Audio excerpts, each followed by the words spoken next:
অনেকে আছে ক্ষমা করতে চায় না, কঠিন হৃদয়, পাথরের মতো শক্ত হৃদয়, মাফ করতে চায় না কাউরে। উনি আবার মুনাজাতে বসলে আল্লাহ আল্লাহ আমারে মাফ করো, আল্লাহ আমারে ক্ষমা করো, কাঁদতে কাঁদতে বুক ভাসায়। উনি ক্ষমা চায়, মাগার উনি কাউরে ক্ষমা করে না। এরকম ডাকাত আছে না নাই? চিন্তা করছেন? উনি ক্ষমা চায় আল্লাহর কাছে, কিন্তু উনি ক্ষমা করে না। প্রিয় ভাইরা, ক্ষমা করুন।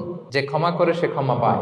আচ্ছা, একটু চোখটা বন্ধ করে, চোখ বন্ধ করলাম আমি, জানা অজানা পাপের পাহাড়ের দিকে তাকালাম। এবার একটু চিন্তা করেন যে কি পরিমাণে ক্ষমা আল্লাহর পক্ষ থেকে আমার জন্য প্রয়োজন।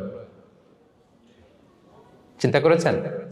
এবার চোখ খুলুন, পাপের পাহাড়ের দিকে একটু তাকান। আপনার আপনার জানা অজানা যে পাপের পাহাড়, তাকান এবং ভাবুন এগুলোর জন্য কি পরিমাণে ক্ষমা আল্লাহর পক্ষ থেকে আপনার দরকার, প্রয়োজন। সেই প্রয়োজনের তাগিদে হলেও ক্ষমা করুন। খেয়াল রাখবেন, যে ক্ষমা করে সে ক্ষমা পায়, যে অন্যকে ক্ষমা করে না সে ক্ষমা পায় না। তাহলে আল্লাহর কাছে ক্ষমা চাওয়ার আগে আপনি আপনার পাশের লোকদেরকে ক্ষমা করবেন। পারা যাবে তো ইনশাআল্লাহ? ক্ষমা এটা সবাই করতে পারে না, এটা অনেক বড় মহৎ গুণ। যার হৃদয় বড় সে ক্ষমা করতে পারে।